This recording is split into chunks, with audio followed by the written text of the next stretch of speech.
Hi అండి. అందరికీ నమస్కారం. అందరూ ఎలా ఉన్నారండి? మీరందరూ కూడా బాగుండాలని మనస్ఫూర్తిగా అయితే కోరుకుంటున్నాను. Welcome to my channel my family Telugu vlogs. ఇక ఈరోజు వీడియో వచ్చేసి నేను నా మార్నింగ్ డే ఎలా గడిచిందో అయితే మీకు వీడియోని షేర్ చేద్దామనేసి అనుకుంటున్నాను. ఇక నా డే అనేది ఎలా స్టార్ట్ అయిందో వీడియో అయితే చూసేద్దాం. నేను మార్నింగే టిఫిన్ అయితే కంప్లీట్ చేసేసాం ఫ్రెండ్స్. టిఫిన్ వీడియోని అయితే చూపించలేదు. రెగ్యులర్గా మనం చేసుకునే ఇడ్లీ దోశ అవే ఉంటాయి కదండి, ఇక అవైతే చూపించలేదు. తర్వాత నేను ఈరోజు టమాటాలతోటి ఒక రెసిపీ అయితే చేస్తున్నానండి. ఒకవేళ మీకు టమాటాలు ఆనియన్స్ పక్కనే చూస్తే నేను ఏ రెసిపీ చేస్తున్నానో ముందుగా మీరు గెస్ చేస్తే కామెంట్ సెక్షన్లో కామెంట్ చేయండి. ఒకవేళ గెస్ చేయలేకపోతే నేను ఏ రెసిపీ చేశానో చూడండి. అయితే ఈ వీడియో ఇంట్రెస్ట్ ఉన్న వాళ్ళే చూడండి. ఇంట్రెస్ట్ లేకపోతే ఈ వీడియోని స్కిప్ చేసేయండి. ఫస్ట్ టైం కనుక మన ఛానల్ని చూస్తున్నట్టయితే ఫ్రెండ్స్ పూర్తిగా చివరి వరకు చూసేయండి. ఇంట్లో అయితే డే మొత్తం పని చేసినా కూడా ఇంకా పని మిగిలిపోయి ఉన్నట్టే అనిపిస్తుందండి. అసలు ఈ సమ్మర్లో వంట చేయాలన్నా, కిచెన్ రూమ్లోకి రావాలన్నా కూడా భయమేస్తుందండి. అసలు వంట చేసే ఒక హాఫ్ అన్ అవరు చెమటతోటైతే తడిసిపోతున్నామండి. ఫ్యాన్ వేసుకుందామన్నా కూడా యూజ్ లేకోకుండా ఉంటుంది ఫ్రెండ్స్. అంత అంత ఎండలైతే కొడుతున్నాయండి. అసలు సమ్మర్ అంటేనే భయమేస్తుంది. కానీ పెద్దలు అంటారు కదండి, ఏ పాటు తప్పినా సాపాటు తప్పదు అని. ఎంత ఎండ ఉన్నా ఎంత చెమటలు ఉన్నా కూడా మనం వంట చేయకపోతే ఇంట్లో కుదరదు కదండి. ఎవరికి హాలిడేస్ వచ్చినా కూడా ఇంట్లో ఉన్న ఆడవారికి మాత్రానికి సెలవులు ఉండవు కదండి. అందుకనేసి నేను ముందుగానే ఇంట్లో 10:30 కల్లా వంట మొత్తం కంప్లీట్ చేసుకోవాలనేసి ఈ వీడియోని అయితే తీసానండి.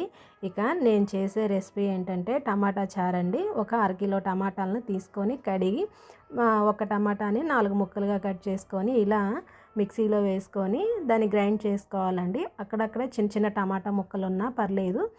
టమాటా చారులోకి ఒక నిమ్మకాయ సైజ్ అంతా చింతపండుని అయితే నానబెట్టుకొని దాని రసాన్ని తీసి టమాటా దాంట్లో పోసుకోవాలండి. అలాగే ఆ పులుపుకు తగ్గట్టుగా కొంచెం వాటర్ కూడా పోసుకోవాలండి. మరీ చిక్కగా లేకోకుండా కొంచెం నీరుగానే ఉండాలండి. ఎందుకంటే మనం ఆ టమాటా రసాన్ని మరగబెడతాం కనుక చిక్కబడుతుంది. ఫస్టే చిక్కగా ఉంటే ఇంకా దగ్గర పడుతుంది అనేసి కొంచెం వాటర్ అయితే పోసుకోవాలండి. నేను ఒక 3 గ్లాసులు వాటర్ అయితే పోసానండి. అంటే మనం తీసుకున్న టమాటాల పులుపు చింతపండు పులుపుకి సరిపోను వాటర్ అయితే తీసుకోవాలండి. తర్వాత ఇది మొత్తం కూడా కలుపుకుందామండి. చూసారా, మరీ వాటర్ లాగా ఉండకూడదు, అలాగని చిక్కగా అయితే ఉండకూడదండి. కొంచెం వాటర్ లాగానే ఉంటే మనం మసలు పెడతాం కాబట్టి అది కొంచెం చిక్కబడుతుంది. నేను ఇక ఆనియన్స్ కూడా కట్ చేసి అందులోనే వేస్తానండి. సన్నగా తరుక్కోవాలి ఆనియన్స్. అంటే మనం చారు అనగానే కొంచెం పెద్దగా కట్ చేస్తాం కదండి పొడవుగా, అలా కాకోకుండా సన్నగా మనం కర్రీకి ఎలా అయితే కట్ చేసుకుంటామో అలా అయితే కట్ చేసుకోవాలి. 2 ఆనియన్స్ తీసుకొని అలా కట్ చేసుకొని ఆ టమాటా చారులో అయితే వేసుకోవాలి. ఇక నేను వంటగదిలో వంట చేసుకుంటూనే బయట వాషింగ్ మిషన్లో బట్టలు అయితే వేసానండి. అవి చూసుకుంటూ ఈ వంట చేసుకుంటున్నానండి. అటు వంట చేసుకుంటూ వీడియో తీయటం, ఇటు వర్క్ చేసుకోవడం కూడా కొంచెం ఇబ్బందిగా అనిపించిందండి. కాకపోతే పొద్దున్నే అన్ని పనులు అనేవి అయిపోవాలనేసి నేను చకచకా అయితే చేసుకుంటున్నాను. ఇలా పనులు చేస్తూ వీడియో తీయడం కూడా ఒక ఎక్స్పీరియన్సేనండి. మీరు కూడా రోజు ఇలానే చేస్తారా? మీ డే ఎలా గడుస్తుందో నాకు కూడా ఒకసారి కామెంట్ సెక్షన్లో కామెంట్ చేయండి. కానీ కొన్నిసార్లు ఇలా సింపుల్గా మన రోజు గడపటం చాలా హ్యాపీగా ఉంటుంది. ఈ సమ్మర్లో ఎక్కువగా ఇలా చార్లు, రసాలు, పప్పుచారులే ఎక్కువగా తింటుంటామండి. వీటితో పాటు సైడ్ ఏదైనా కర్రీ ఉంటే బాగుంటుంది. కానీ టమాటా చారు కూడా ప్లెయిన్గా కూడా బాగుంటుందండి. ఈ టమాటా చారు అనేది చాలా టేస్టీగా అయితే ఉంటుంది. ఒకసారి మీరు కూడా ట్రై చేయండి. ఇందులో నేను ఆనియన్స్ కట్ చేశాను కదా ఇందాక, ఆనియన్స్ అలాగే ఒక 2 టీ స్పూన్ల కారం, 2 టీ స్పూన్ల ఉప్పు, అలాగే 1 టీ స్పూన్ పసుపు కూడా వేసుకొని మొత్తం ఒకసారి కలుపుకొని స్టవ్ అయి పెట్టి మరిగించుకోవాలండి. ఇది కొంచెం చిక్కబడాలండి. చిక్కబడేంత వరకు కూడా మరిగించుకోవాలి. ఇక నేను ఈ చాపింగ్ బోర్డుపై కట్ చేశాను కదండి, దీనిని వెంటనే కడిగేసి ఆరబెడతానండి ఎండకి. ఎందుకంటే ప్రతి గిన్నెని సబ్బుతో మనం వాష్ చేసుకోవడం కన్నా ఇలా వాటర్తో అప్పటికప్పుడు వాష్ చేసుకుంటూనే బాగుంటుందండి. అంటే ఇదేమీ జిడ్డుగా ఉండదు కదా అండి. ఇలా ప్రతి వస్తువుని సోపు పెట్టి వాష్ చేయడం కన్నా అవసరం ఉన్న వస్తువుని ఇలా వాటర్ వాష్తో వాష్ చేసుకుంటే బాగుంటుందనేసి నా అభిప్రాయం అండి. ఇక రైస్ వచ్చేసి ఇవి లాస్ట్ ఇయర్ సమ్మర్లో పండిన రైస్ అండి. అంటే వర్షం వచ్చి తడిసినాయండి. అందుకనేసి వీటిని కొంచెం చెరగాలండి. ఏమన్నా అంటే వర్షం వచ్చి తడిసాయి కదా అండి, కొంచెం అన్నం వండినా కూడా కొంచెం ఇబ్బందిగానే ఉంటుంది. వాటిని మనం అమ్ముకోవాలన్నా కూడా తక్కువ రేటుకి పోతాయి అనేసి ఇలా మేమే వండుకొని తింటామండి. 1 ఇయర్ అవుతుంది కనుక మేమే ఇంట్లోకి అయితే వాడేసుకుంటాము. ఇలా ఈ బియ్యాన్ని 2 సార్లు వాష్ చేసుకుంటానండి. ఈ వాటర్ ఉన్నాయి కదా, నేను ఈ వాటర్ని వేస్ట్ చేయకోకుండా పూల మొక్కలకైతే పోస్తాను.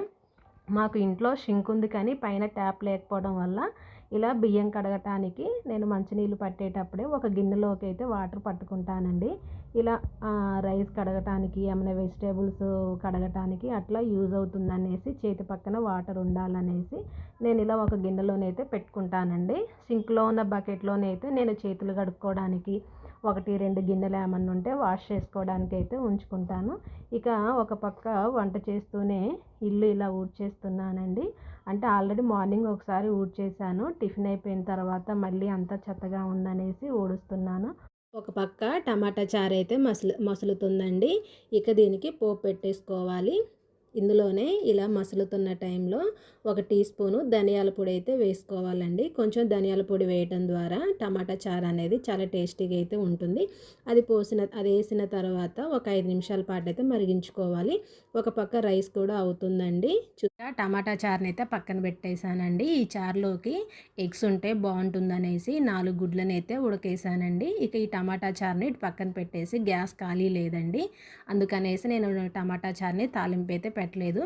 ఇప్పుడే మా హస్బెండ్ ఈ గోరుచిక్కుడుకాయలను అయితే తీసుకొచ్చారండి. ఈ టమాటా చారుకి పక్కన ఈ కర్రీ అయితే బాగుంటుందనేసి ఒక 1/2 కిలో అంటే అవి తెచ్చిన కూరగాయలలో సగం అయితే ఇలా కడిగి కట్ చేస్తున్నానండి. ఈ కర్రీ కూడా కాంబినేషన్ బాగుంటుందండి. గోరుచిక్కుడుకాయ కర్రీ నేను ఉడికించి చేస్తానండి. ఎక్కువ ఆయిల్ పట్టుకోకుండా తక్కువ ఆయిల్ తోటే చాలా బాగుంటుంది. నేను చిన్న కుక్కర్లో వేసి ఆ గోరుచిక్కుడుకాయలను అయితే ఉడికించుకున్నానండి. ఇక ఈ టమాటా చారు పోపు కోసం చిన్న కడాయి అయితే పెట్టేసుకున్నానండి. పోపులో తాలింపు గింజలు, జీలకర్ర, అలాగే ఎండుమిర్చి, 4 వెల్లుల్లి రెమ్మలు కచ్చా పచ్చాగా దంచి వేసుకోవాలండి. తర్వాత కరివేపాకు కూడా వేసుకొని ఈ పోపు మొత్తాన్ని కూడా ఫ్రై చేసుకోవాలి. ఈ పోపుని మనం మరిగించి పక్కన పెట్టుకున్న ఆ టమాటా చారులోనైతే వేసేసుకొని బాగా కలుపుకోవాలండి. ఒకసారి సాల్ట్ సరిపోయిందా లేదా చెక్ చేసుకోండి, సరిపోకపోతే వేసుకోండి. నాకైతే సాల్ట్ అయితే సరిపోయింది ఫ్రెండ్స్. ఇది పక్కన పెట్టేసి గోరుచిక్కుడుకాయలు అని చెప్పాను కదండి, దానికోసం కళాయి పెట్టేసి దాంట్లో తాలింపు గింజలు, జీలకర్ర, ఆనియన్స్ వేసి ఫ్రై చేసుకోవాలండి. ఇలా ఒక 2 నిమిషాల పాటు ఫ్రై అయిన తర్వాత కరివేపాకు కూడా వేసుకొని ఫ్రై చేసుకోవాలి. తర్వాత మనం ఉడికించి పక్కన పెట్టుకున్న ఈ గోరుచిక్కుడుకాయలని ఒక చిల్లులు గిన్నెలోకి తీసుకొని నీరు అనేది వార్చుకోవాలండి. ఆ వార్చుకున్న ముక్కల్ని ఇందులో వేసేసి బాగా కలిపేసి మూత పెట్టేసి ఒక 5 నిమిషాల పాటు మధ్య మధ్యలో కలుపుతూ మగ్గించుకోవాలండి. ఇలా చేస్తే కర్రీ అనేది చాలా టేస్టీగా ఉంటుందండి. అసలు ఒకసారి మీరు కూడా ట్రై చేయండి. అదే మామూలుగా మనం ఆయిల్లో ఫ్రై చేసి కర్రీ చేయాలంటే ఈ కర్రీ కోసం ఆయిల్ చాలా పడుతుందండి. ఇలా ఉడికించి చేసుకోవడం ద్వారా చాలా తక్కువ ఆయిల్తోనైతే చేసుకోవచ్చు. ఇందులోనే మనము ఇక ఇవి ఫ్రై అయిపోయాయి కదా, ఇందులో పసుపు అలాగే కొంచెం ఉప్పు వేసుకొని ఒక 2 నిమిషాల పాటు అయితే ఫ్రై చేసుకోవాలండి. మగ్గించుకుంటే చాలా బాగుంటుంది. ఒక 2 నిమిషాల తర్వాత మన కర్రీకి తగ్గట్టుగా కారం వేసుకొని కలిపి మూత పెట్టేసి ఇంకొక నిమిషం మగ్గించుకోవాలి. మగ్గిన తర్వాత మూత తీసి కలిపి నేను ఇందులో కొబ్బరి పొడిను, నువ్వుల పొడి వేస్తానండి. ప్రజెంట్ నా దగ్గర నువ్వుల పొడి అయిపోయిందండి. కొబ్బరి పొడి ఒక్కటే ఉంది, అది ఒక్కటి వేసేసాను. అది వేసి కలుపుకొని 1 నిమిషం పాటు కూడా మగ్గించుకోవాలి. ఒక సైడ్ అయితే ఎగ్స్ అయితే ఉడికాయండి. ఇక ఈ కర్రీ కూడా కంప్లీట్ అయిపోయింది. ఈ కర్రీ అయితే చాలా అంటే చాలా టేస్టీగా అయితే ఉంటుందండి. నేను ఈ కర్రీ చేస్తుంటే బయట కూర్చున్న మా పిల్లలు, అబ్బా మమ్మీ ఏం కర్రీ చేస్తుంది, స్మెల్ సూపర్గా వస్తుంది అంటూ లోపలికి వచ్చి చూసారండి. నాకు ఈ కర్రీ అంటే చాలా ఇష్టం మమ్మీ, పెట్టు నేను కూడా తింటాను అంటే వేడివేడిగా అన్నం కర్రీ ఇలా టమాటా చారు ఎగ్గుతో పెట్టానండి. పిల్లలైతే చాలా ఇష్టంగా తిన్నారు. ఇది ఫ్రెండ్స్ ఇవాల్టి వీడియో. మీరు నా వ్లాగ్ చివరి వరకు చూస్తుంటే మీ అందరికీ చాలా థ్యాంక్స్ అండి. ఇలాంటి రియల్ లైఫ్ మూమెంట్స్ ఇంకా షేర్ చేయాలని ఉంది.